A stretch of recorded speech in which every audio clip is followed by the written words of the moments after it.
What's going on, everybody? Welcome back to another episode of Talk Talk Punch. I am Brody, joined by Tudong Dylan. Hey. And Charlie. He was an alien the whole time. Hickman. What a twist! Whoa! Thanks so much for joining us. We here at Talk Talk Punch are building a wonderful little community, and we would love to interact with you guys. So please remember to be kind in the comments, as we're all just having some fun here. And while you're here, whether you're watching us on YouTube or listening in the audio version of the podcast, make sure you go ahead and smash that subscribe button, hit that thumbs up, then come back every Wednesday to see what we're talking about. Kind of like this week's topic, we're going over the top 3 movie twists. It's a twist. All right. Guys, how'd you build this list? Tudong? Was this an easy one? I built my... this was not a difficult one. I actually have several movies that I think are pretty good twists, and some are influential, some are not. But either way, they're also happen to be my favorites. But I basically just kind of went with what I liked, and I think I made a strong list, sir. Strong list indeed. Nice. This would have been a harder list if I hadn't had some big famous twisty movies spoiled for me before I got a chance to see them. So there's a few that'll be absent from my list that maybe are on your guys' list. Certainly, probably on your list at home that I didn't get a chance to put on because people are jerks. But I like my list. I think this is a fun topic. We'll talk a little bit. I'll talk a little bit more about my process when I'm doing my top 3 here. I did have a little bit of a method. I had a little bit of a methodology, but yes. Nice. Yeah, I just kind of looked through movies and was like, oh yeah, the ones that I remembered, kind of like that really stuck with me. That I was like, that was a really good twist. So that's what I went with. All right. Nice. The order today is always a fun. Yeah. I think it's Tudong and then me and then Charlie. Oh. So Tudong, you're number 3. Okay, I've got it. My number 3. Are we ready? Yeah. All right. My number 3 happens to be the 2000 movie and Christopher Nolan movie, Memento. Ah, good one. That's a good one. It's a good one. I actually love the fact. First off, I thought that this was a different movie. And my friend RJ was like, dude, you got to watch this movie. And I was like, I don't want to watch it. And so he gives it to me and he's like, you've got to watch it. And as soon as I put it in, it was already fantastic. It's going backwards, parts of it at least. The ones in color, the ones in black and white are supposedly going forward. It's actually a lot more fun and not as complicated as I'm making it seem. But the big twist in the end, have you guys seen it? You guys wait, I know I think we should probably preface here right before you drop the spoiler bomb. This is a spoiler-intensive episode. It is. So if a movie pops up and you don't want to hear spoilers about this movie, don't skip the episode. Just skip ahead to the next movie. Yes. Just scan ahead. Maybe it's one you're familiar with and you appreciate.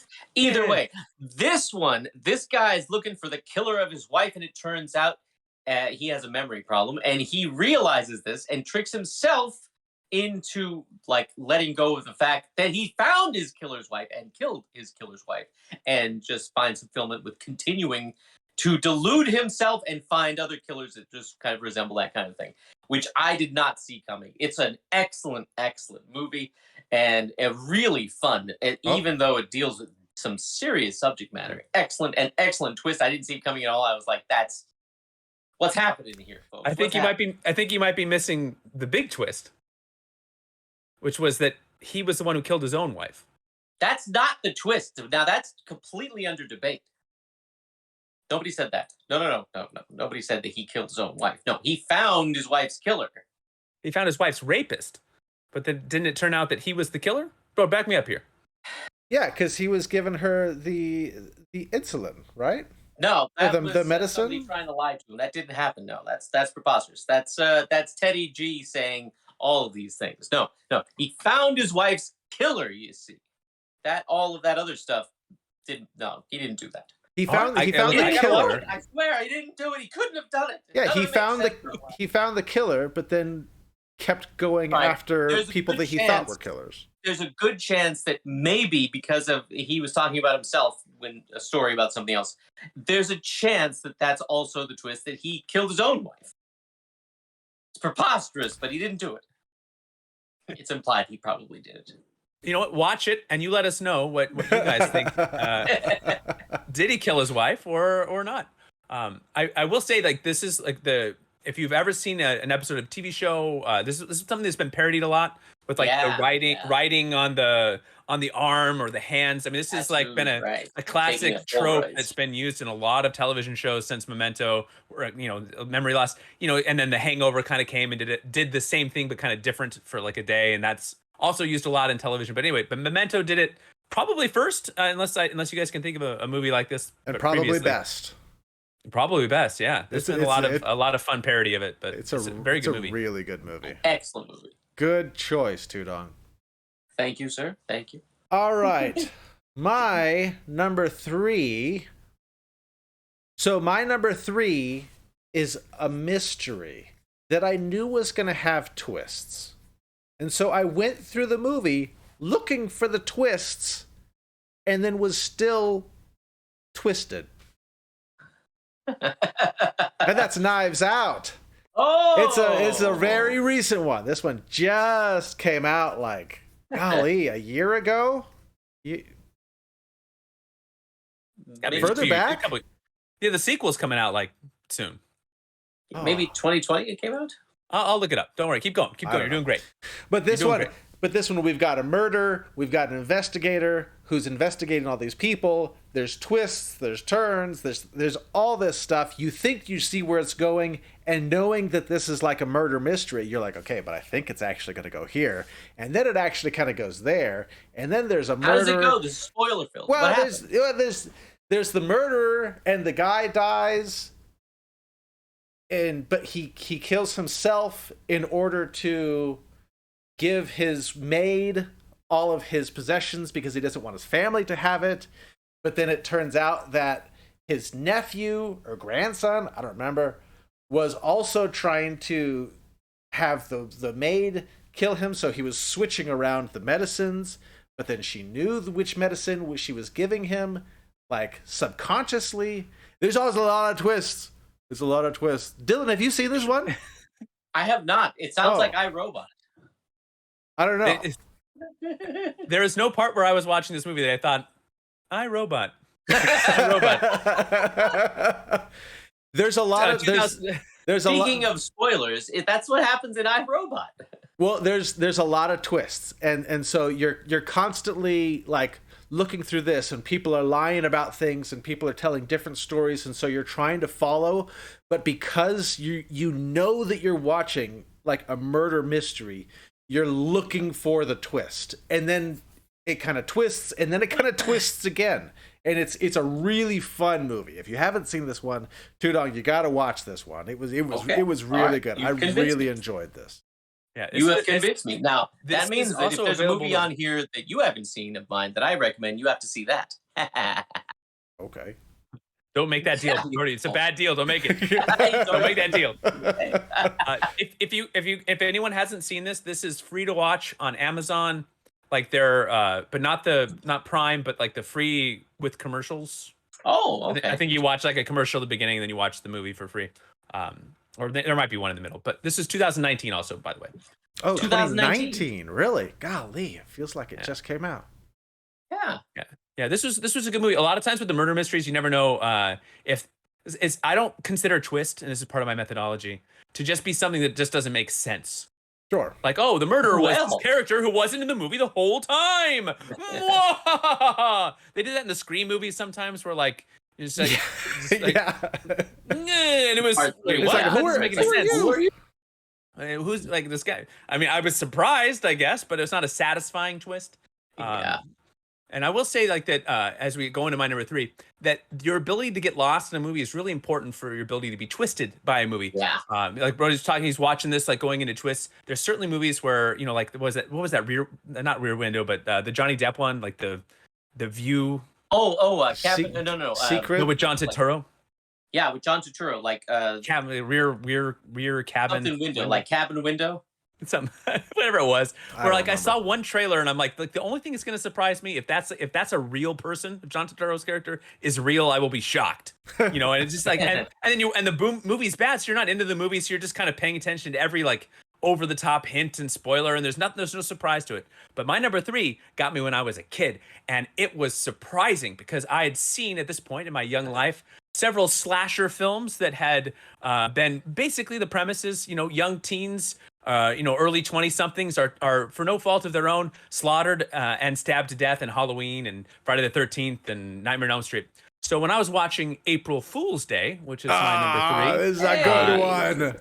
Wow. It just seemed like yet another slasher film that I would be enjoying and watching, and and the twists that come early and often. There's like a prank, because it's April Fool's Day, is a prank on a boat, and oh no, he's stabbed to death and he's falling in the water, but and he's not really, and everyone laughs. But then the guy jumps in the water, and they have some of the worst visual special effects ever when his eyeball pops out. Oh, it's horrible. I tried to show this in honor of the list because I knew I was gonna put it on there. I was like, okay, I gotta show this to my wife. She's gonna hate it, but at least she'll see the twist. And we watched about like 2 minutes, and she, her eyes are glazed over. And she's, it's like 86. Like the hair is bad. Biff from Back to the Future is in it. I'm like, look, it's Biff. Man. Whoa. She's like, I know who that is, but what movie is he in? And I'm like, okay, great, all right, Back to the Future. Now we gotta watch that next. Oh, dude. So we made it about a half hour in before she completely gave up on it. So no one is even dead yet at this point where she stopped. And I'm like, but so people die one at a time, but off screen, because the big twist is that no one is really dying. And she's opening up like a murder, like a retreat at this house that she's inherited for people to come and have like a mystery murder weekend and stuff. It's actually pretty fun. It's kind of a clever little film. If you've never had a chance to see it, it's kind of a nice little, a nice little slasher film without a lot of the slashing. So maybe give it a try if you want. This one is, I believe, on Amazon Prime. Is it really? That's where we were watching it. It might be on one of the channels. We got some like Showtime and Epics for like $1.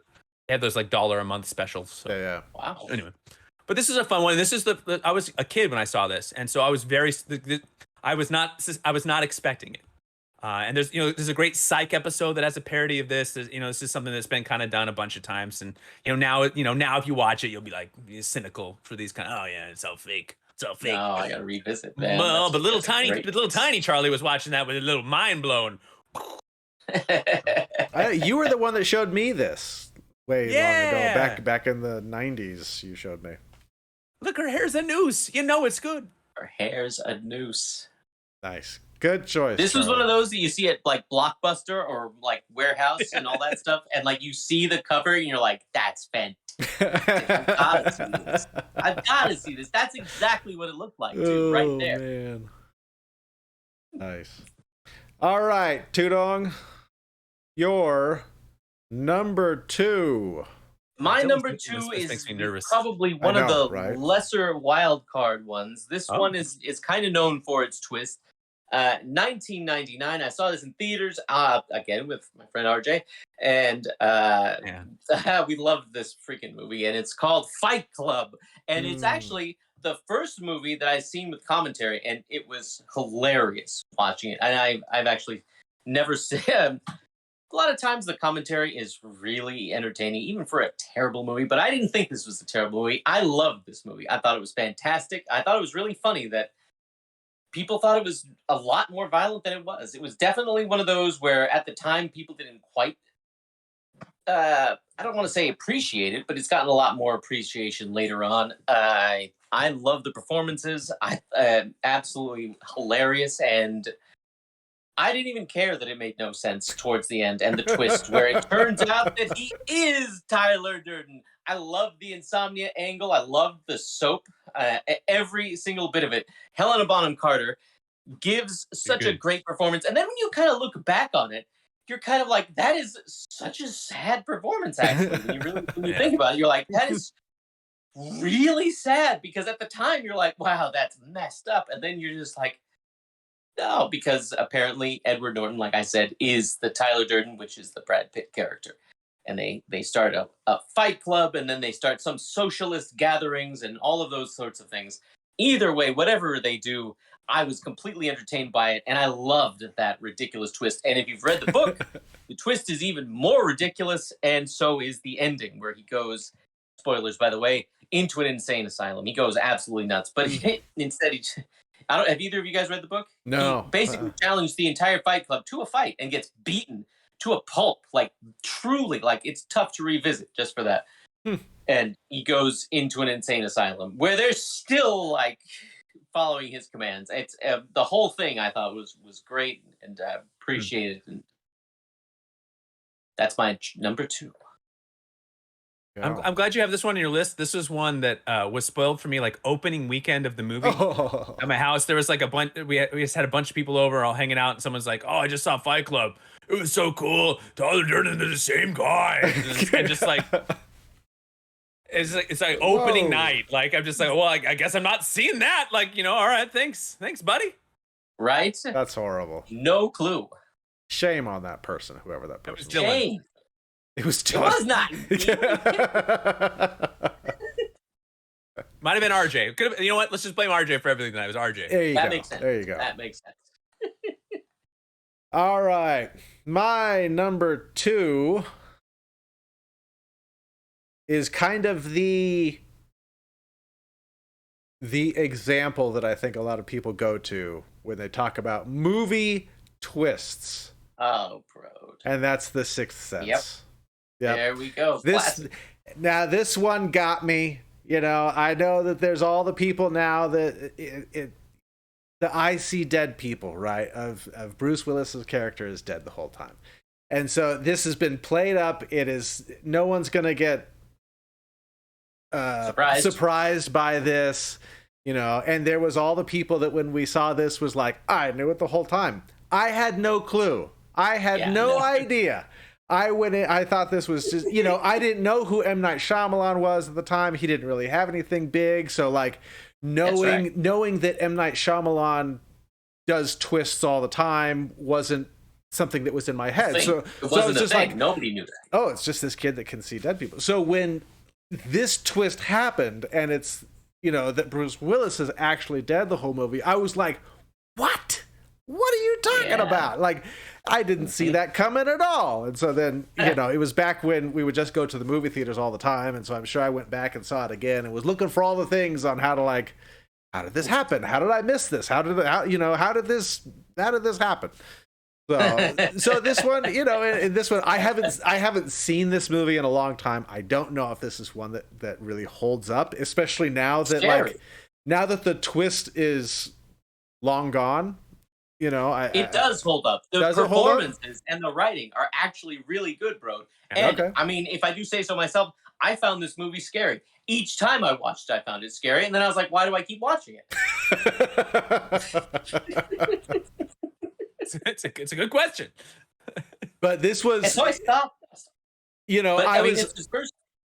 I was between, because M. Night Shyamalan does all the twists, right? And so I was really between this one and Unbreakable. I really like that twist as well. And so I was like, I don't want to have like multiple M. Night Shyamalans, but to me, this was kind of the first one, the first M. Night Shyamalan going into it. So I was like, I just had no idea. And so this one caught me totally off guard and is a memorable twist because I remember just being like, what? Really? Like, did I miss like everything? So there you go. There is my number 2, The Sixth Sense. Charlie? All right. My number 2 is 1995 ensemble cast vehicle that has also been parodied and kind of used a lot in pop culture since its debut, and that was the movie The Usual Suspects. Oh, I thought about putting this one on my list. That was an honorable mention on my list. It's a good movie. It's been a little while since I've seen it, but when this first came out, man, it blew me away. I was, I just, fresh faced little high school kid, and it was just kind of like a neat. It was a really neat like story, and you're kind of watching it unfold, and you're listening to this kind of story kind of from the point of view. Our kind of unreliable narrator, if you will, is Kevin Spacey's character, as he's kind of walking you through Verbal Kint. He's kind of walking you through this tremendous like story, and it's flashbacks and stuff from his perspective, and and the big twist, of course, is he's talking about this Kaiser Sose. Who's like this criminal mastermind, underworld, terrifying underworld kingpin figure, and he's telling his story, and then at the end, like the Chaz Palminteri was fantastic in this. The whole cast is really good. Yeah, he is. Even Stephen Baldwin, Even Stephen Baldwin, that's true. Poor Stephen Baldwin. I mean, the worst of the Baldwins on his best day, he did pretty good. No, I'm sorry, Daniel Baldwin. Anyway, we move on. Have you seen Vampires again? John Carpenter's Vampires? Oh, no, we're not getting into that. All right, so anyway, as the twist comes, Verbal he's a very, Kevin Spacey's delivering this very like understated performance. He's very timid. He's got a limp that he walks with, and weak. Is very unassuming and weak. And as he's walking away from the police station, you see his kind of gait change from this limp to like this stride. And the greatest trick the devil ever pulled was convincing the world he didn't exist. Yeah. And he's like, and then it turns out he's the big bad boss, and he's orchestrated this whole thing. And the whole story is based on like things that he can see around the room. And that's the part that you've probably seen in other television shows and other things since being parodied, where they're kind of looking around the room and kind of picking little parts of posters and the coffee pot and this or that, and kind of creating the story from there. Really, really well done. Really good movie. Yeah. And that twist I did not see coming at the first time I saw it. And this was a fun one to show other people. So this was back in the time where I could show people movies more. We don't really do that anymore with streaming. I guess it's more like recommendations, like go watch this. But back in the day, it's like, come over, we're watching, putting this on the DVD player. We're watching this. Yeah. So it was fun. This was not DVD, Charlie. We were watching this on VHS. No, I refuse to believe that. That's probably a good point. Nope. I don't even know what you're talking about. I'm too young to know that this VHS you speak of. That's Betamax, maybe, perhaps. Oh, jeez. No, I thought about putting this on my list. It was really close. This is a good one. True. Very true. All right. Number ones. Tudong, your number one. All right, folks.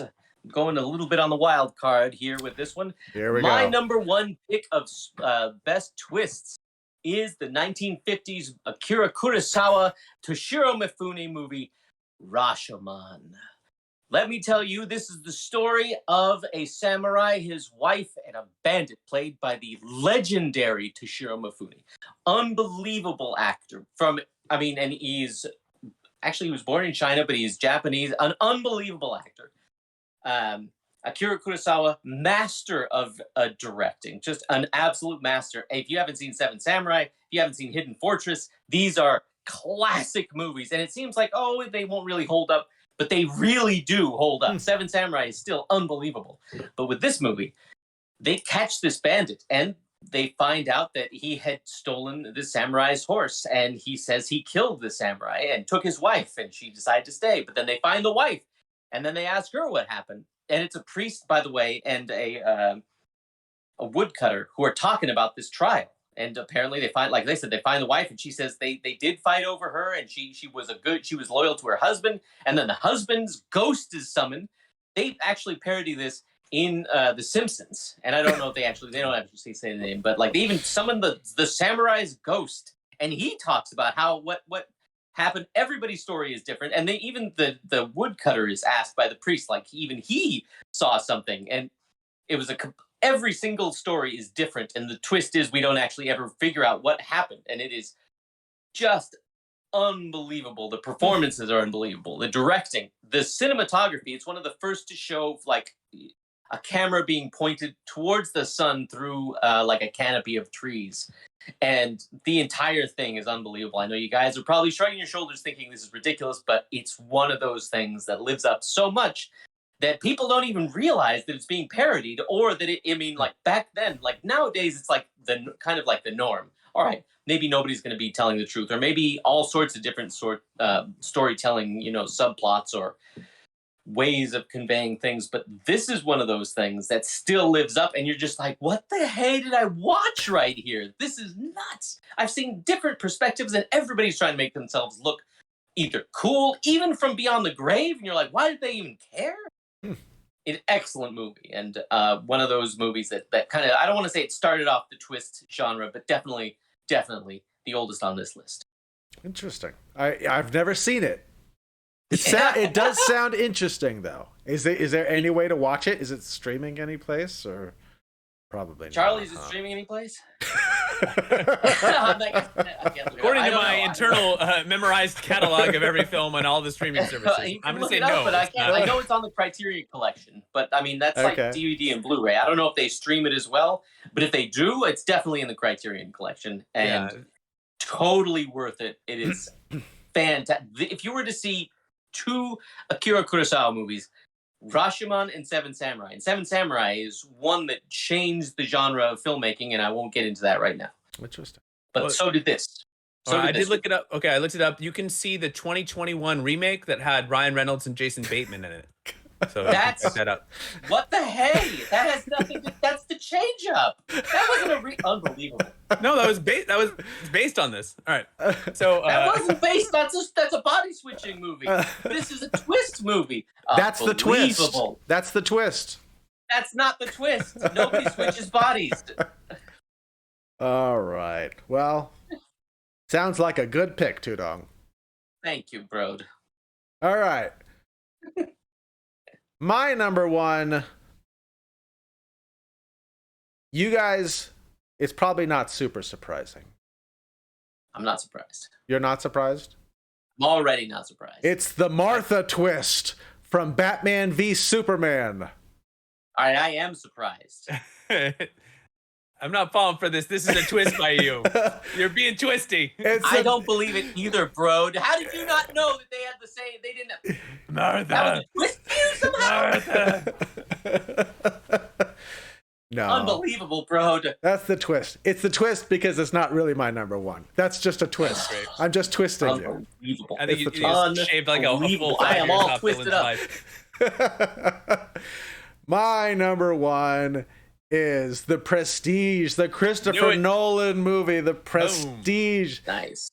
This movie, this doggone movie, just rocked my world and blew my mind. You know, I before seeing this, you know, I had seen Memento, which had the big twist in it. I saw Batman Begins that had sort of a twist in it, but I wasn't expecting Ra's al Ghul was a twist. His parents died. You didn't know Batman's parents died. Yeah, I didn't. But this, I wasn't expecting this. And so going in, knowing that it was a movie about magic, I was thinking magic, you know, illusions, sleight of hand, something like that. I'm trying to figure out how they're doing these magic tricks, you know. Meanwhile, it also kind of ventures into this science fiction part. And so I'm thinking kind of along these lines. And then when it's revealed that Christian Bale's character was a twin, I was just like, what? And this made me immediately want to go back into the theater and watch this again to try to look for like all of those little threads that were like, okay, here he's saying this, and here he's doing this, and here he tells his wife he loves him, and here he says not today, and like all of these little things that you can watch it now, and this movie still holds up. This movie is still amazing. I love this movie. True. And you can watch all this stuff, and it just starts to fall together. But then you also have this sci-fi part that's kind of its own like twist, you know, as Hugh Jackman's character is doing stuff and trying to do that, and so there's a twist associated with him as well, you know, where he's doing this teleportation, and you think he's just teleporting, but then he's actually making these clones, and like, oh man, it was just like this. The ending to this just. Like I said, it blew my mind. I walked out and I was like, oh my goodness, I have to see this movie again. And this was the first thing that I thought of when we talked about doing this list, because I was like, this is my favorite movie with twists. I loved it. I loved everything about it. So my favorite twist in this movie was the fact that his brother was dressing up like Judd Nelson. That is a reference that has flown over the head of all of our viewers. Everybody involved. I always thought he looked like Judd Nelson whenever he was playing whoever his operative was, or whoever that was. He basically, the point is, folks, is that Christian Bale was a twin brother. His wife figured it out. But I will say she that didn't Dylan figure it out. She said, "I know what you are." No, she didn't figure it out. The wife. She killed herself. Yeah, but she says, I know what you are." She says that because he's a twin. Maybe. Well, the actress had said she thought she spoiled things when she said that. That was like an improv, and she's like, "Shoot, I spoiled it, didn't I?" And Christopher Nolan's like, "If you had spoiled it, I'd have killed you."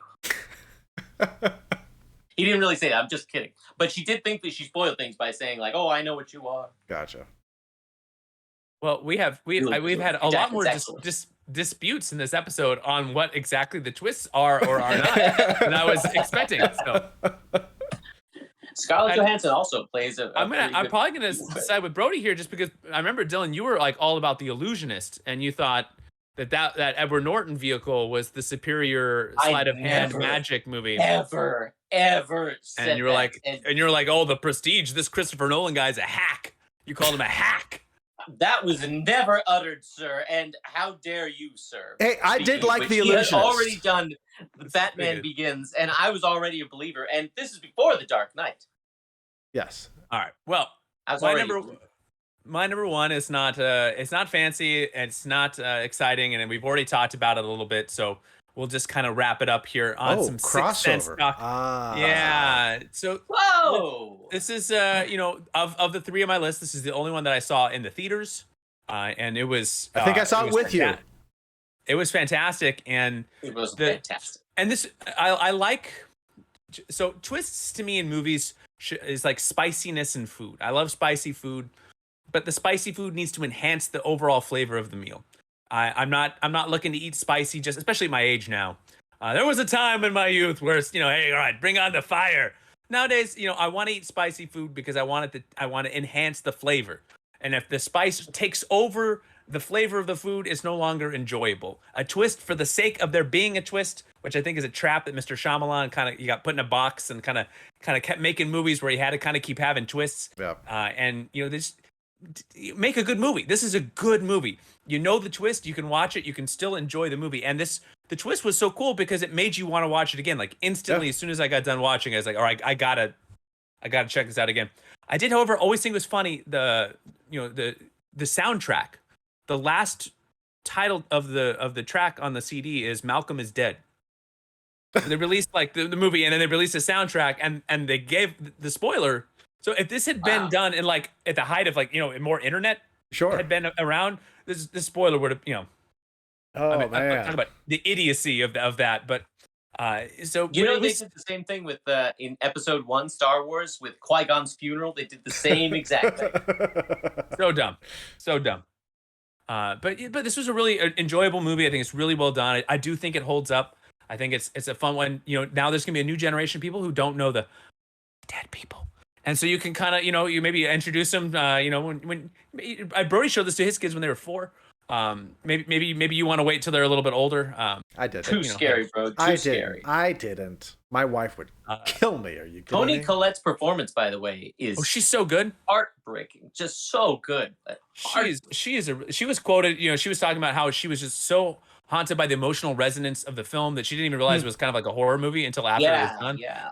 I talk about you're in a movie and you're given the performance of your life and you're out there just feeling all these feelings. Then you go back and you watch. You're like, huh. This is kind of scary. I didn't realize. But she is a really, really talented actress, and she holds up. Her work is fantastic. But and old Brucey is great. Haley Joel Osment got the part. He was talking to M. Night Shyamalan in the audition, and he said, "Oh, I read it 3 times last night." And he's like, "Oh, you read your lines 3 times?" He's like, "No, I read the script 3 times." Yeah. Wow. And M. Night's like, "All right, you're wearing a tie and you read the script 3 times." He's the only one who showed up in a tie. He's like, he's a good actor. Anyway, we're not here to talk Sixth Sense trivia, although we could. If you have not had a chance to see this, even though you have now had it spoiled for you, you'll watch it. It's fun. It's a good movie. Any honorable mentions? Unbreakable. Dark City. Unbreakable was my Unbreakable. Unbreakable's a good one. I'd say The Matrix because I didn't know about that twist with the whole they're in a computer system. You remember we were watching the trailer for that, Charlie, and then we went and watched it? Yeah. We had no clue. That was nuts.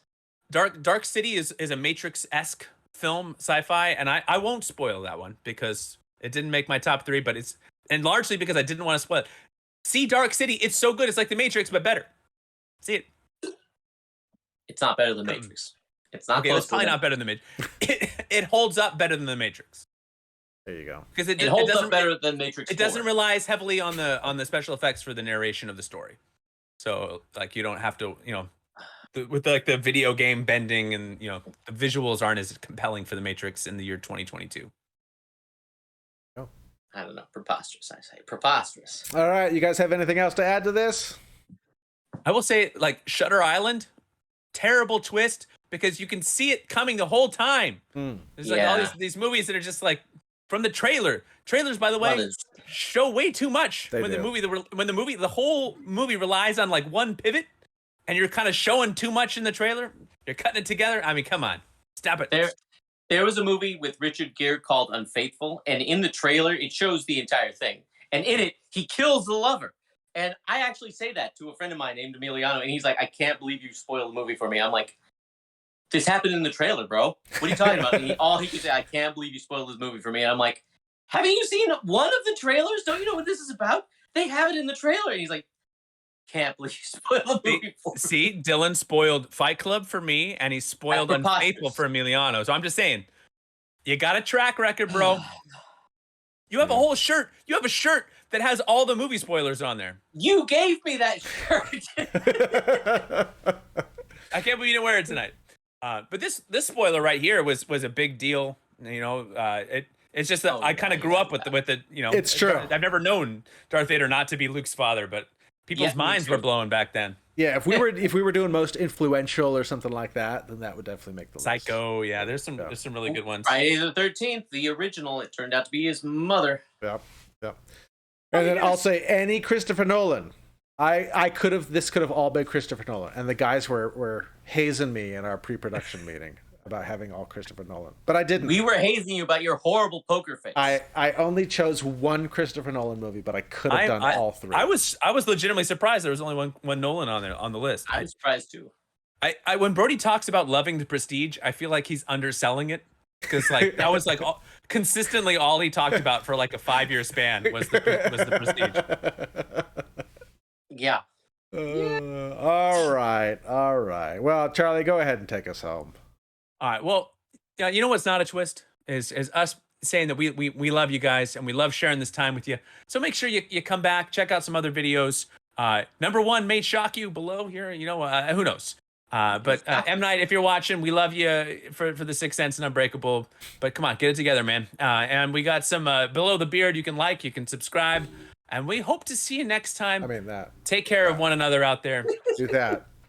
Down there. Right. I did that as I was pointing, which is actually a thumbs down. Don't keep doing it. Don't give us a thumbs down. Give us a thumbs up. I see bald people. Bye.